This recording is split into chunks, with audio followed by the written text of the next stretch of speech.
모든 것이 무의미하다고 생각하는 사람들에게 새로운 시작을 강요하는 4월은 새로운 시작을 강요하는 4월이 오히려 잔인하게 느껴집니다. 이제 멈춰있고 싶은 이들에게 이제 다시 시작해야 해 라고 말하는 4월이 그들에게 정말 잔인한 계절이라고 생각을 합니다. 그래서 작가가 4월이 가장 잔인한 달이다 라고 말하는 것 같고요. 저는 황무지는 이제 전쟁 이후에 이제 황폐해진 인간 정신 그리고 문명을 일깨우는 시라고 생각을 하고요. 그리고 오늘 저는 그 중에서도 제4부와 제5부에 대한 내용을 소개하고자 합니다. 일단 제4부 시의 제목은 수사입니다. 그러니까 물에 의한 죽음, 즉 익사라고 간단하게 생각을 해주셔도 좋을 것 같아요. 일단 구절을 조금 읽어보자면 페니키아 사람 플레바스는 죽은 지 2주일 갈매기 울음소리도 깊은 바다 물결도 입도 손실도 잊었다. 이 시를 통해서 일단 페니키아 사람 이제 플레바스가 지금 2주일째 익사를 하고 있구나라는 것을 짐작을 할 수 있습니다. 바다 밑의 조류가 소곤되면 그의 뼈를 추렸다. 솟구쳤다 가라앉을 때 그는 노년과 청년의 고비들을 다시 겪었다. 소용돌이로 돌아가면서 이교도이건 유태인이건. 이를 통해서 이제 플레바스라는 사람의 이제 뼈를 바다 밑에 조류가 먹고 있다는 걸로 상황을 볼 수 있고, 이교도이건 유태이건, 네가 뭐 흑인이건 여성이건 네가 어떤 사람이건 우리는 죽으면 모두 자연으로 돌아간다. 다 평등하다 이런 얘기를 하는 것 같아요. 그래서 이 시의 주제가 다시 살아나지 않는 죽음, 재생하지 않는 죽음이라고 생각을 합니다. 그래서 제5부는 천둥이 한 말인데요. 이 제5부 천둥이 한 말, 왜 천둥이 한 말일까요, 제목이? 실제로 천둥이 말을 하는 건 아니지만 이 화자가 이 시에서 황무지를 끊임없이 걸어요. 막 공중에서는 어떤 소음, 전쟁 같은 소음 소리도 나고 건물은 다 무너져가고 이런 걸 끊임없이 걷고 걸으면서 물을 계속 갈고 합니다. 황무지에는 물이 별로 없는 곳도 있으니까 이 물은 구원과 희망을 뜻하고요. 이렇게 계속 걷다가 천둥이 이 화자에게 살아남는 방법을 알려줍니다. 총 3가지를 알려줍니다. 일단 첫 번째, 주어라. 두 번째, 베풀어라. 세 번째, 절제하라. 첫 번째, 천둥이 다타 이렇게 말을 합니다. 이 다타는 주어라인데요. 왜 천둥이 화자에게 주어라라고 말을 했을까요? 왜 황무지에 살아남으려면 왜 무엇을 줘야 할까요? 혹시 아시는 분 있나요? 그냥 짐작을 하는 거. 왜 이제 천둥은 황무지에 살아남으려면 주어라라고 말을 했을까? 이 시의 구절을 보면 다타 우리는 무엇을 주었던가 친구여 내 가슴을 흔드는 한 시대 살인 무별로도 치수할 수 없는 한순간의 굴복 그 엄청난 대담이라는 구절이 있습니다. 이거는 물론 해석본도 다른 전문가들이 해준 해석본도 봤는데 저의 생각도 좀 넣으면 좋을 것 같아서 저의 생각을 좀 말씀드리자면 여기서 주어라는 단순히 물질적인 나눔이 아니라고 생각을 합니다. 그냥 자신의 열정, 용기, 희생을 기꺼이 내놓으라라는 의미라고 저는 생각을 했습니다. 즉, 자신의 모든 것을 던져서 최선을 다하라라는 메시지로 해석을 했습니다. 그리고 두 번째, 천둥이 다야드방이라고 합니다.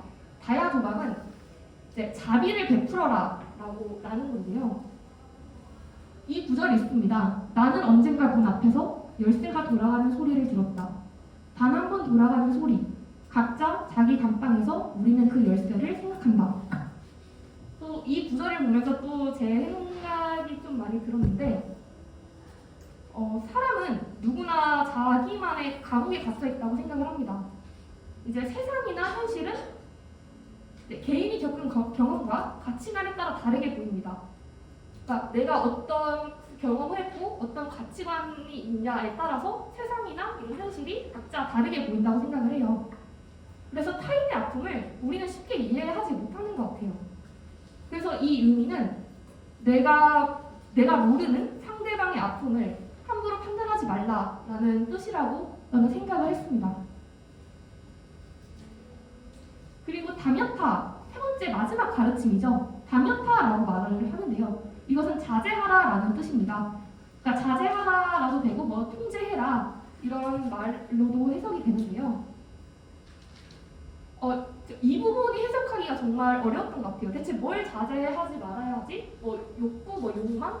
근데 아까는 뭐 열정을 가지고 하라 했는데 이게 뭐 좀 그래도 욕구라도 관련 있는 거 아닐까라는 생각을 많이 했는데 근데 저 스스로 해석을 하자면 여기서 자제하라, 여기서 통제하라라는 말은 필요할 때 방향을 바꿀 줄 알아야 한다라는 뜻입니다. 그러니까 순간의 감정에 휘둘리지 말고 삶을 내가 알아서 통제하고 조율할 줄 알아야 한다라고 해석을 했고요. 그래서 이 천둥이 한 말이 끝나고 시의 마지막 장면입니다. 이제 어부왕이 나오는데요. 여기서 어부왕이 그 낚시 가장 짱 이 어부왕이 아니고 이제 어부왕은 아소왕 전설에서 성배를 지키던 악의 마지막 존재라고 말을 합니다. 여기서 이 성배 전설을 잠깐 좀 말씀드려야 될 것 같은데 일단 간단하게 말하자면 어부왕은 벌을 받아서 성불구자가 됩니다. 어부왕이 성불구자가 되니까 나라가 망하고 이제 폐허의 땅이 돼요. 그 나라가. 근데 이 어부왕의 이 성불구자를 치르기 위해서는 성배를 찾아야 합니다. 근데 이 성배를 찾아줄 이제 기사를 계속 기다리는 거죠. 그래서 젊은 기사가 나타나서 이제 온갖 시험 같은 걸 보고 이제 성당에서 이제 성배를 찾는 그런 성배 전설입니다. 그래서 이 어부왕은 낚시를 하면서 나를 치유해줄 이를 계속 기다립니다. 그래서 성배왕은 이렇게 말을 합니다. 아, 그냥 내 땅만이라도 바로 잘 잡아볼까? 라고요. 저는 그 텍스트에 이게 그냥 좀 진짜 바로 잡아보자 라는 뜻이 아니라 좀 허무함이 담긴 말이라고 생각을 했어요. 하지만 정화하는 불길 속으로 들어갔다. 어부왕이 이 말을 하고 정화하는 불길 속으로 들어간다는 내용이 있어요.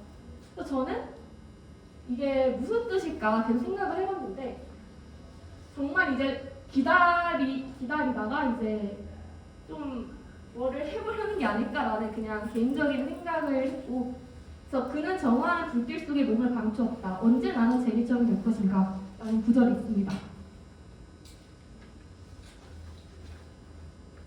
네, 이제 저의 견해를 간단하게 말씀드리겠습니다. 일단 저는 이 시를 읽으면서 저 시에 이제 저의 견해 텍스트가 있는데 내용을 보면 정말 뭔 말인지 하나도 모르실 거예요. 사실 이 시를 한 번 다 읽고 진짜 아무 느낌도 안 났거든요. 너무 어렵고 뭔 말인지 몰라서. 근데 이제 텍스트를 보내고 이제 더 한번 내 부분을 더 읽어봤는데 그제야 조금 희미하게나마 뭔 말인지 좀 알 것 같아서 이제 견해를 조금 이제 수정을 해보겠습니다. 달라진 건 크게 없긴 한데 일단 말을 해보겠습니다. 망각은 신이 준 선물이라는 말이 있습니다. 4월은 신이 준 선물을 뺏어갑니다. 잊고 있었던 것들을 생각하게 만들어줘요. 그래서 4월은 현실을 바라보게 만듭니다. 무의미하게 생각했던 것들이 사실 의미가 있는 것처럼요. 저는 황무지가 바로 우리에게 삶의 본질을 다시 생각해주는 시라고 생각합니다. 삶을 살면서 무의미한 것을 그냥 두는 것이 아니라 의미 있게 바꾸고자 하는 노력이 꼭 필요하다는 것을 느꼈습니다. 네, 발표 들어주셔서 감사합니다.